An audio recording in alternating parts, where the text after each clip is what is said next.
All right, I've got to go. I've got to go to drinks. Bye. Hi, everyone.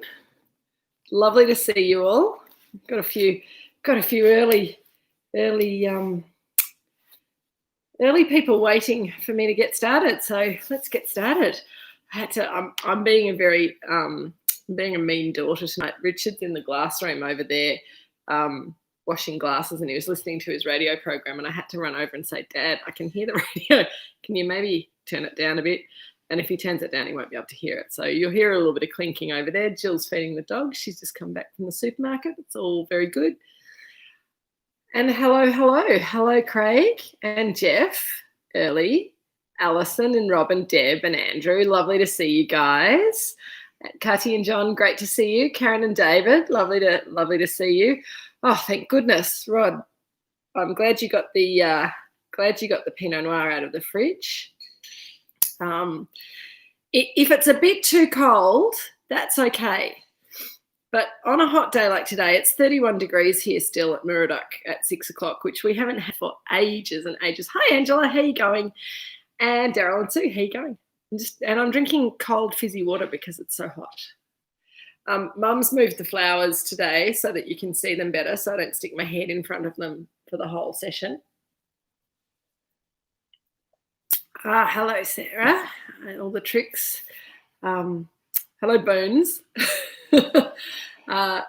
Yes, excellent. A cool pack's a good idea, Kati. The trick with Pinot Noir on a warm day is about getting a look. There's the cat that ran away. He's just wandering past. He's trying to get out again to run away again. He's having a lovely time. G'day, Paul. Melissa's got the netball run. Oh, God. Tell you what, it's this whole getting back into life thing is quite busy, isn't it? It's a really busy week. I'm exhausted. And I'm ready for a glass of Pinot. Hi, Peter and Sue. Great to see you. Great to see you. So the flowers came from my very good friends in England who are now in lockdown again. But we had a little virtual trip to Italy together a few weekends ago. I think I might have mentioned it to you guys before, but we had a little Italian dinner party sort of in different time zones, and they sent me the flowers to thank me for organising that, which was very lovely. I also like to have a big shout out to anyone in South Australia who might be tuning in. I'm really sorry, guys. I really hope your lockdown only lasts for 6 days. We've all got our fingers crossed for you because it sounds 6 days sounds amazing to those of us in Melbourne who've just been through. I can't even bear to remember how many weeks we were in lockdown. But anyway, life is busy again. And the roads are busy again. I think I complained about that last week, though, so I'm not going to complain about that again today. Karen, 33.6 degrees in Collingwood. What on earth is going on? We've gone from cold to hot, and it'll probably be cold again tomorrow. Shell, chicken biryani. Oh, are you guys away? How lovely. Potato chips is good. 30 degrees in Sydney. Lovely. And the Peking duck's been served. Fabulous. Good work.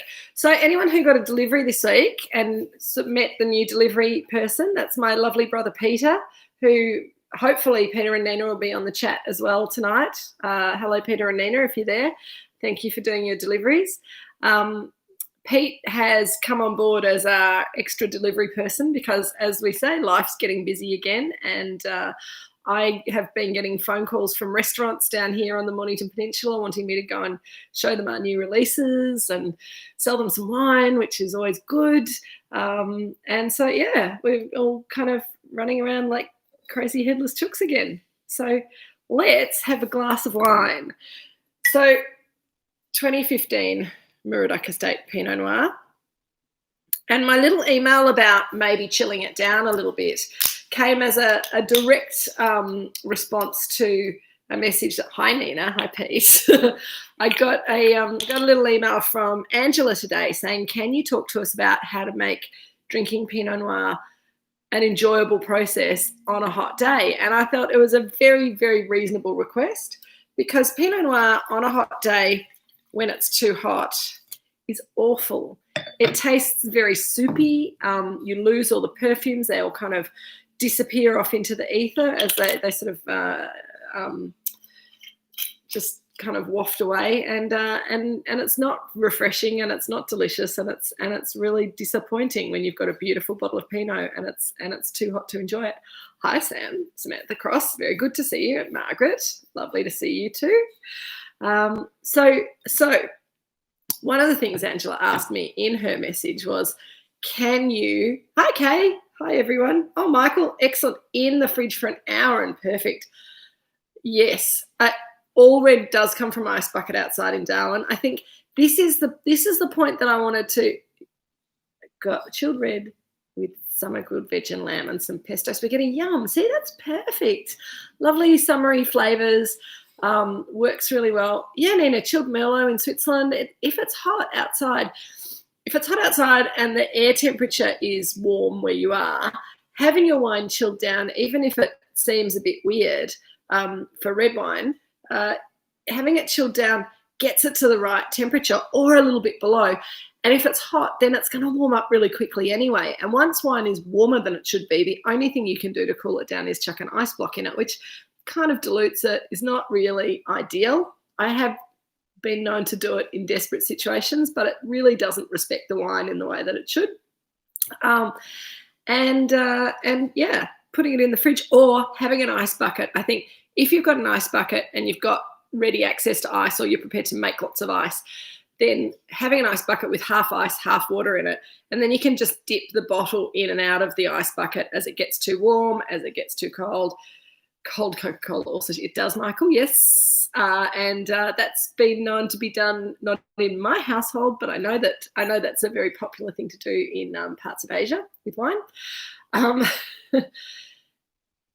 So, Margaret, Tara is not quite correct. Room temperature is fine if your room temperature is around 15 degrees. Wine should never be warm. So when people talk about room temperature, that's an idea that came from an English country house that stays cold all the time. And in winter, you're trying to warm the wine up so that it's not icy and so that you can actually taste it. And in summer, you don't have to worry about cooling it down because it doesn't get hot enough anyway. So red wine, full-bodied red wine should be served at around 15 to 17 degrees centigrade. Pinot Noir can be served a little bit cooler because it's got finer, softer tannins. And so around 12 to 14 degrees is regarded as being sort of the recommended temperature by experts who decide to publish those things. For me, in this country, we serve our red wine too warm and we serve our white wine too cold. So you've heard me banging on about not making white wine too cold because you can't taste it, particularly things like older Pinot Gris or older Chardonnays. If you get them too cold, you lose all the beautiful aromas and flavours and they just get flat. With red wine, if they're too warm, then they just make you feel a bit sick. They're kind of heavy on the palate. You don't get all that lift. It's just, yeah, not great. So Margaret, I think cool your red wine down a little bit in summer and don't cool your white wine down as much as we do because you lose the flavours. Now, what are other people eating? Kate Flynn is having, lamb, honey, soy and meat sausage is fantastic. Yum.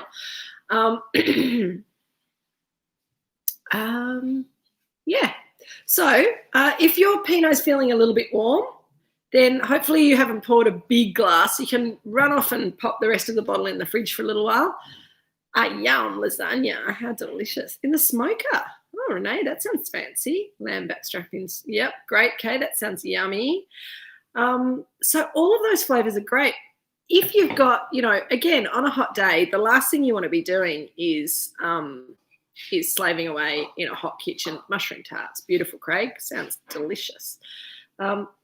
Slaving away in a hot kitchen, it's really not appealing at all. So finding fresh, cool food to... Oh, there's Polly. Polly's come to say hi. I'll move my chair across so you can... Hi, Polly. How you going?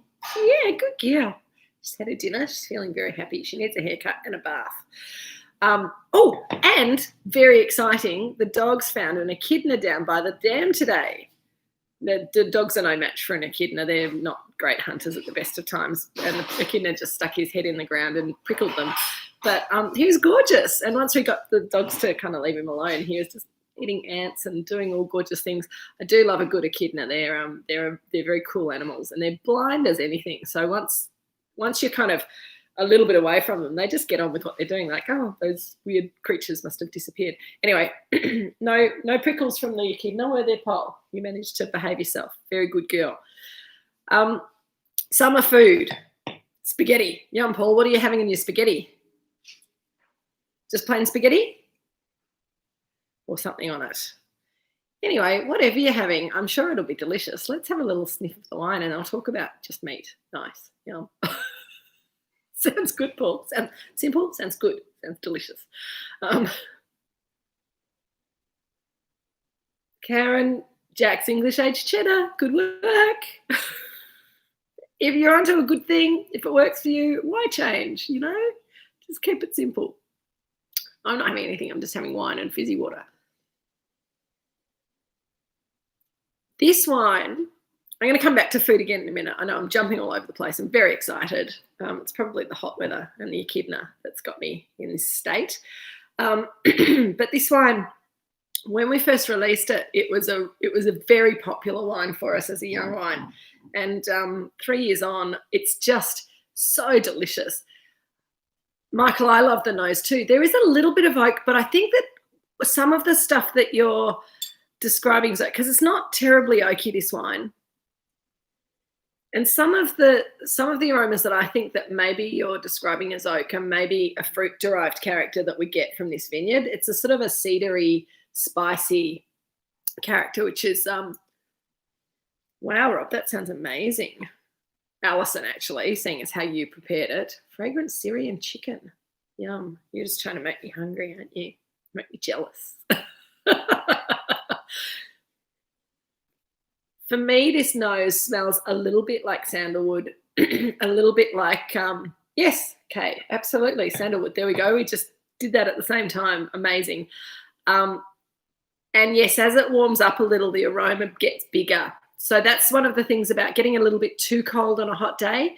Then it warms up and you just get this lovely sort of building of the aroma, and then you put it in your mouth. It's nice and cool, but it tastes delicious as well. So as well as sandalwood, I get quite a lot of, I think that with something like that Syrian chicken that Alison's made for Rob and Deb, that household will be fabulous with this wine because it's quite spicy. And for me, it's very Moroccan spices. So it's, as well as the sandalwood, it's got sort of, it's got cinnamon, it's got cumin, it's got, Kate, I did mention ice before. I have been known to resort to ice in desperate measures, but I think the problem with putting a piece of ice in the wine is that the ice will melt and dilute it, and then you lose some of the concentration, you lose some of it. It will cool it down. If you have those, you can get ice blocks that don't actually melt. So I think they're made out of stone or metal or something, and they're marketed to go in whiskey. Which again, I don't see the point of that, because with whiskey, you actually want the ice to melt a little bit to dilute it a bit because it's quite high in alcohol. But for wine, I think they might work quite well.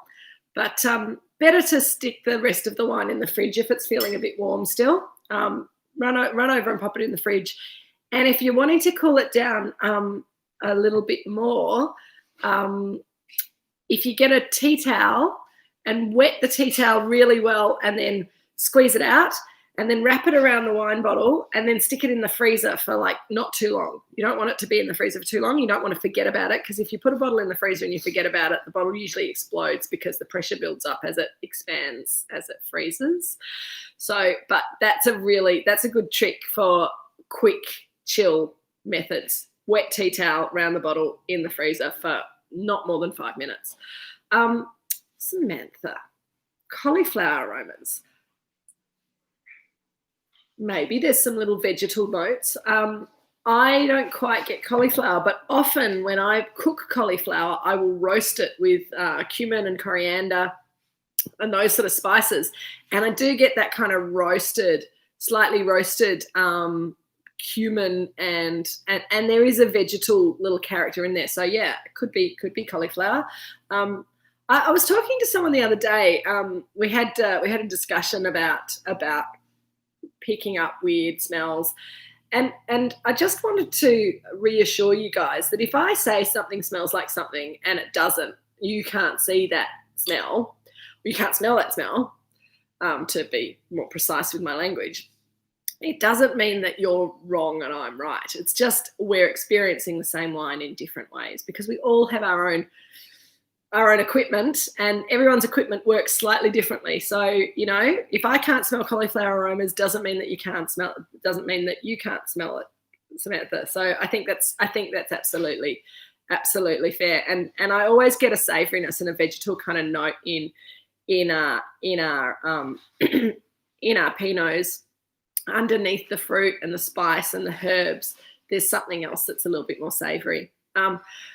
Absolutely, Cutty. I smell Morello cherry as well. And that's what happens as the wine ages with the fresh cherry character, because this was very fresh cherry fruited when it was young. And as it ages, the fresh cherry becomes sort of more either dried cherries or Morello cherries. And that fruit character sort of changes and becomes more complex and really interesting. Aravan, compared to the 2017, the 15 was a little bit more voluptuous when it was young. It had a real redolence of violets and dark cherry. The 17 has some of that, but it's a bit more closed and a bit more savoury. It's a bit more elegant in a way. And I think the 15 will probably evolve in a similar way to so the 17 will evolve in a similar way to the 15 in a couple of years, but it will probably, the 17 will always be a bit more structured, a bit more tannin, a bit less fruit voluptuousness, and a bit more structure. So maybe a wine that is going to age for longer, the 17 than the 15, but might be a little bit, this wine, it's like it's got this, I keep saying voluptuous, I know, but it's like it's a big open-armed hug, this wine. It's got the structure, but it's got lots going on. And I think, Michael, I really love this wine. I've always loved the 15, and I think it's a great example of Mornington Peninsula Pinot. So no, I don't think Mornington Peninsula Pinot could get much better than this. I think there are a lot of really good ones out there that are different as good, but I just think this is so stunning. And it's still got a really long way to go. Unfortunately, we sold nearly all of the 15 when it was a current release. It went very quickly. It was very popular, and we tried to hold some back, and we had people sort of saying, oh, but we've got this wine on our wine list and we need to keep going with it. We don't want to move to the 16. And so we ended up with, I think we had 5 or 6 dozen left, and we've sold most of that to you guys in your tasting pack. So please don't email me after the tasting session and say, can I have 3 dozen? Because we just don't have it. But enjoy it while you can. Another one of those rare wines that I don't actually have any to sell you. But if you like this wine, get some 17, put it in your cellar if you've got a cellar. If you don't have a cellar, maybe if you want to age wine, you really need to have access to a cellar. You don't need to build one in your house. You can hire cellar space out at Kennard Self-Storage, those sort of places. They have temperature-controlled rooms. It gets a little bit expensive, but it's a nice way to see how wine ages and how wine develops with age. Or you could buy yourself a little wine fridge. It doesn't mean that you can age many dozens in a little wine fridge, but special bottles you can put in there, and that's temperature controlled and stops the wine from vibrating and keeps it all in a very safe little bubble for aging. Okay, a little bit of hay, a little bit of, for me, it's more herbal notes, sort of dried herbs. Excuse me, I've got a little bit of hay fever as well, so I'm a little bit snorty and snuffly at the moment. This time of year is not good for me as far as allergies are concerned. I have been taking my drugs, but they're only working so well.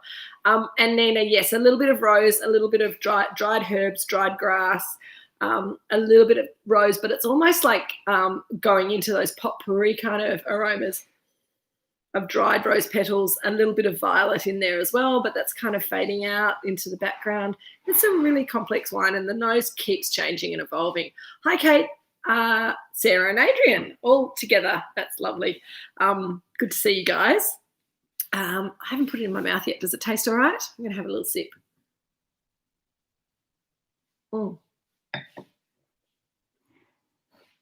That cherry fruit really kind of comes to the fore on the palate. And there's a little pomegranate note there as well, which is, I think, probably what's taking me to Morocco in its aromas and flavours. It's spicy, and some of those spices are reminiscent of Moroccan spices, but also that pomegranate note that's kind of tangy and red and sort of sweet, but very tart as well, is really delicious. And it's very, for me, it makes my mouth water. It makes me a little bit hungry. It makes me a little bit thirsty. It makes me want to have some more wine. It makes me want to have some food. So speaking of wanting to have food, let's have a little talk about summer food, because we've had such a long, it feels like winter's gone on forever. That could have had something to do with lockdown, but also we've had a long winter. It's been cold for a long time. And I'm not expecting it to stay hot like this in Moorooduc constantly now until autumn. But it does feel like we've turned the corner into summer, which makes me start thinking about what sort of food I want to eat in summer and how that's going to work with my wine. And I think that Pinot Noir is a really fantastic summer food wine. It works very well with winter food, but it also transitions very nicely through into the summer seasons, because it does have that lightness and it does have that propensity to cope with a little bit of chill on it, and it does really good things. So in my email that I sent you today, and by the way, I hope you liked the new format. We're just playing around with things, but that's a new format that Pete's put together for me for Drinks with Kate. And we're just working out how we kind of separate out your mail out from the other Monday mail out. Not that we want to exclude you, but there are some people on our mailing list you'll never believe who are getting a bit sick of getting links to Thursday night drinks when they don't join us. I don't really know what they're going on about, but anyway. So we're just playing around with little formats and things. So hopefully that didn't confuse you, putting that email out with the new header. And also it's an old photo of me with short hair, which is a really nice photo, but I'm like, oh, it doesn't even look like me anymore. Anyway, food with Pinot Noir in summer. I think Pinot Noir is a fantastic barbecue wine. So if you're having a barbecue and you're grilling things that I said on Monday, like grilling up some little chipolata sausages, some little lamb cutlets, you can do quail, butterfly some quail, marinate it with some garlic and parsley and delicious things, and give that on both sides on the grill, on the barbecue. That's terrific. What else? It works really well with cold meats as well. So if you've had like a beef or a lamb roast the day before, then just slice some thin slices and put them on bread, or have them in a salad. You can make up a really nice salad with some salad leaves, some slices. Okay, lovely to see you. Thanks very much for joining. Enjoy your other Zoom meeting. Hopefully you have a little glass of wine to take with you. So Shell, veggie barbecue option. I love doing skewers with bits of half mushroom, chunks of zucchini, bits of red capsicum. I think red capsicum works better than green capsicum because it's a little bit sweeter. You can put some onion on those skewers as well. And if you want to go crazy, you can put some halloumi cheese chunks, or some tofu that you've marinated or not. And if you haven't got time to marinate tofu, if you've got some sumac at home, it's a very good spice to just sprinkle over the tofu before you thread it onto the skewers. And then you can grill up your skewers, put a bit of maybe garlicky yogurt over the top if you want to really zhuzh it up, or a bit of pesto, and that'll work really nicely as your barbecue option. Also, baked parsnips and carrots in olive oil would be delicious, Margaret. There's a lot of sweetness in those vegetables when you bake them. Put a nice bit of salt and pepper on top as well. Brings out the sweetness and caramelizes really nicely. Hi, Penny. Lovely to see you. Glad you could join us. So yeah, I was also going to say, Shell, another thing that I like to do if you can't be bothered to do skewers is just slice up some eggplant about that thick, and slice your zucchini into long strips, also again about that thick. Again, you can use capsicum, you can use sweet potato, works really nicely, and then just stick them on the drizzle a bit of olive oil on them, bit of salt and pepper, stick them on the grill and barbecue those veggies, and then you can just sort of pile them up in a nice little pile. Again, you can get some hummus and thin it out with some olive oil, or even just some warm water. You can thin it out with some warm water and drizzle that over. A bit of yogurt, as I said before. Maybe some tzatziki would be really nice over that as well. All of those flavors are nice and cool. A little bit of mint, a little bit of basil if you've got it. You could do a little salad caprese. We're coming into tomato season now, so some sliced tomatoes, some mozzarella cheese kind of torn up, and some basil over the top. That actually works really nicely with Pinot Noir as well. So lots of fun things. Anything salad wise, you can put meat in it, or you can substitute the meat for tofu. You can put in chickpeas that you've cooked ahead of time. Cannellini beans are lovely in a salad. You need to cook them really well so that they're kind of quite squishy, so that your tummy can digest them easily. Otherwise, you might get a bit of a sore tummy from eating too many beans if you're not used to them. But yeah, all of those things. And I think just building the flavors with green beans, you can cook them up. Radishes are great to slice into a salad. They bring a bit of pepperiness to the salad, as does some rocket. Fennel brings some nice little aniseedy notes, which also works well with these sort of Pinots. A salad niçoise, I said in the email, really nice. So that for me, a salad niçoise, really simple, is green leaves, some cooked green beans, or maybe some I don't know, cannellini beans or navy beans or something that you've soaked and cooked ahead of time. Sprinkle those over the top. Some tomato if you've got some anchovies if you like anchovies. They're great in a salad. They bring a bit of saltiness, a bit of fishiness.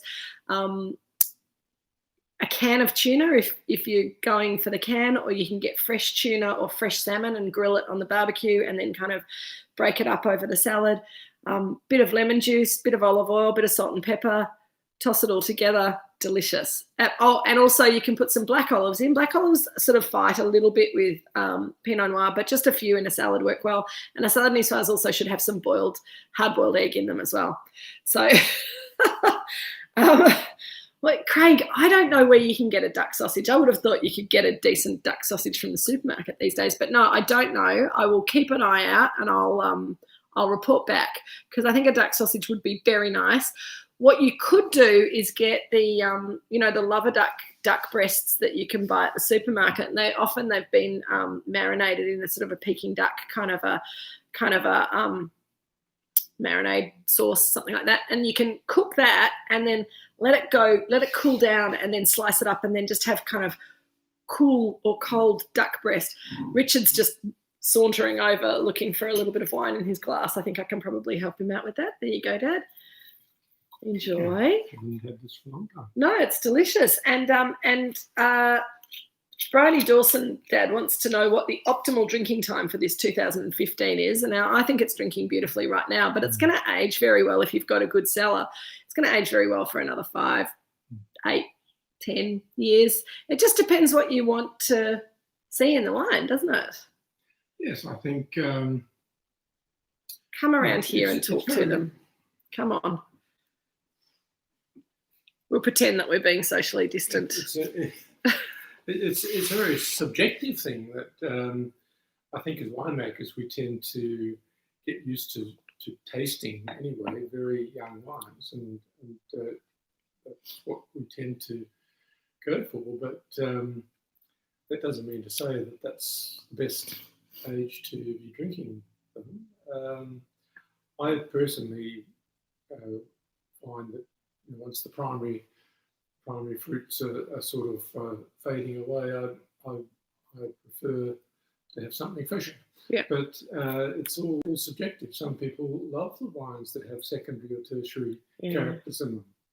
I Yeah. don't think this wine, I haven't tasted it yet, but when I last saw it, I would have thought from a really good vintage made the way we do it, it's not going to fall over in a hurry. It is a good shirt, isn't it, Rob? Rob's commenting on your shirt. He says the killer shirt. It says Pinot Noir, peace and love, Pinot Massif. So it's one of their Pinot workshop groups. Very cool. Only the people who get to get the t-shirts. Cheers, Dad. Thank you. Cheers, everybody. Nice to be able to do that again, isn't it? Yeah, it is subjective, Bryony, absolutely. It is just like art. So what you're going to do, unfortunately, what you're going to lose by aging this wine is that big burst of Morello cherry, which I think is so delicious. It seems a bit sad to put the wine in a cellar and let that go away. Oh, Dad, everyone loves your T-shirt, and they all want one. What, Rob, the T-shirt or the wine? Rob says it's got everything, but I'm not sure if he's talking about the wine or the T-shirt. Well, Shell, we do have duck merch, but it's not as cool as that. Although it's very classy. Peter has designed classy Moorooduc T-shirts, and at vintage time we go a bit silly with our vintage T-shirts, so that's always a bit of fun. So we can always have a bit of a play with actually we probably need a tasting with Kate T-shirt, Pete. Join the club, hey? We can make it a little secret T-shirt club thing. Whatever. It is. Oh, Kate, I'm so glad that you're enjoying it. It is absolutely gorgeous, and it will be really interesting for you to follow it with a 2017, because the 2017 I think will also look delicious. Less redolent, less kind of big and rich, but much tighter and finer. Well, Sharpie and Rod, you can't just get one. You got to be in the club. Got to be in the Pinot Massif tasting with Kate shirt would be fab. I'll get my graphic designer onto it. Peter. I hate to think what's going to come out of this. It could be very scary, but it could be also really awesome. So let's see what happens.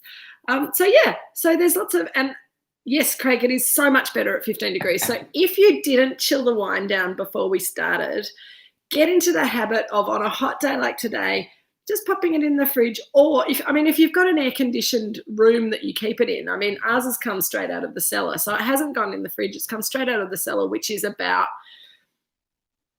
13, 14 degrees down there. So it's the perfect temperature. It feels cool to the touch. It feels cool on the palate. It's not getting soupy, but as the wine warms up, it will, if it gets too warm, you lose all the fabulousness of the wine. And I've seen this happen to the most expensive, most fabulous Burgundies that money can buy. Sadly, it was a long, long time ago when I was working in retail, and we had a fancy Pinot dinner that we all put, a silly amount of money in, and had this dinner, but it was on a 40-degree day in a restaurant that didn't have air conditioning, and these outrageously expensive, rare Pinots were just kind of ruined by the fact that they were the wrong temperature, which was really sad. So Samantha, I'm glad that you've chilled. It is a revelation, and it's a thing that everyone should know. And luckily, you guys have joined Drinks with Kate, so you get little secret squirrel tips about drinking wine to the best of your ability every week, hopefully. And hopefully that's a good one that you'll take away. You do need to drink it fast before it heats up, Craig, or just put a little bit in the glass and then stick the wine back in the fridge if it's warm. It takes the whole body of the wine takes a while to warm up. But again, if you're outside and there's sun shining on it, get a little parasol for it, or a little serviette, and cover it up, or put it under the table. Don't leave wine out in the full sunshine, because it just spoils it. It makes it very unpleasant, and I think it's one of the things that's put a lot of people off wine, is drinking wine out in the hot weather and the wine getting too hot, and it just makes you feel kind of unwell and headachy because it's so volatile. Anyway, we're not going to let that happen here. I'm not going to make a cookbook, guys. Thank you very much for your support. I'm trying to get my mother, Jill, though, to write a cookbook. So if you'd like to sign a petition about getting a cookbook written, we should get Jill to write a cookbook. We can do wine and food matching with Jill's foods. I think that would be very, very good. Be a lovely Christmas present as well, along with your Tasting with Kate t-shirts. Oh, we're just getting all the ideas happening today. Jeff and I were playing with an idea of a wine advent calendar, which I'm not sure whether we're going to be able to make it happen this year, but keep an eye out for the for the offers. Next week, I'm going to be putting out some little Christmas offers, and seeing as how we're coming very quickly to the end of this tasting box. So next week, we're doing the Devil Ben Creek Pinot Noir, and we're going to match the Devil Ben Creek Pinot Noir to Indian food, sort of Indian flavours. I'm not quite sure how Indian we're going to go, but at the request of, I think it was Shell. There are a couple of people actually emailed me after that discussion last week about Indian food. So we're going to have a talk about Indian food next week, and Devil Ben Creek Pinot Noir, which I think can work very well with those aromas and flavours. Thank you, Alison. That's very sweet of you. I do like blue. Wine advent calendar. So the idea, okay, Jeff, the idea of the wine advent goes for 24 days. So we're not going to sell you 24 bottles of wine. Well, we could if you want 24 bottles of wine for a bottle of wine each day. What we thought was 12 bottles of wine, and we recommend that you open, the special bottle every 2 days, and then you can either finish drinking it the next day or intersperse it with a cocktail suggestion. So that was our idea. As I say, I'm not sure whether we'll manage to actually make it happen, but we have found a virtual advent calendar that we could use. It's a little bit tacky, but hey, we like tacky here. I shall. Cooking competition sounds good. Nina, was that you or Peter that came up with that one? That's very good. Be in the nose. You can have no, we won't go there. So next week we're doing Devil Ben Creek Pinot Noir with Indian spices, some samosas or something like that. It was Nina. Good work, Nina. You're a very funny girl. The following week, which is our first week of December, we're going to taste both of the Chardonnays. It's going to be it's kind of like a finale for the year. And we're going to taste the two single vineyard Chardonnays. I know a couple of you came along to the wine club tasting on Sunday and had a little preview, but you get to do it all again on Thursday week, not next week, the following week. And then we need to think of, if we want to get together for drinks for another week or so, we need to think of some themes. So I think it'll be really fun. We might have to have a bottle of champagne at some stage. I think we talked about last week. If we have an advent calendar, maybe we can talk about that. Maybe we have a little cocktail party. Anyway, we will have a little break over Christmas, but it's really up to you guys how much of a break you would like to have. I'm sure that some of you at least have holidays planned, have family coming over. Drinks with Kate on a Thursday might get in the way of the frivolities. So we'll have a little break and we'll come back in January at some stage, and it'll all be lovely. So anyway, with all of that sort of planning, we've now got our lives planned. So and if you say that you can't cope without me on a Thursday night through the Christmas, we'll work something out. I'm sure you'll cope. But I would be sad to lose you for too long. Anyway, I'm going to go now. It's been lovely.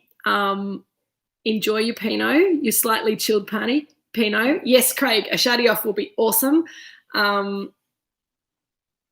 We're going to just enjoy this Pinot in its glass with your food, with your stuff. And if you don't want to eat Indian food next week, I'll give you some other options. Don't worry about that. It'll be fine. It'll be good. Cheers, everyone. Have a lovely evening. It's been lovely to see you. Look how beautiful and sunny it is still. I hardly need to turn the lights on anymore. Here's to summer. Cheers, everyone. Stay safe. See ya.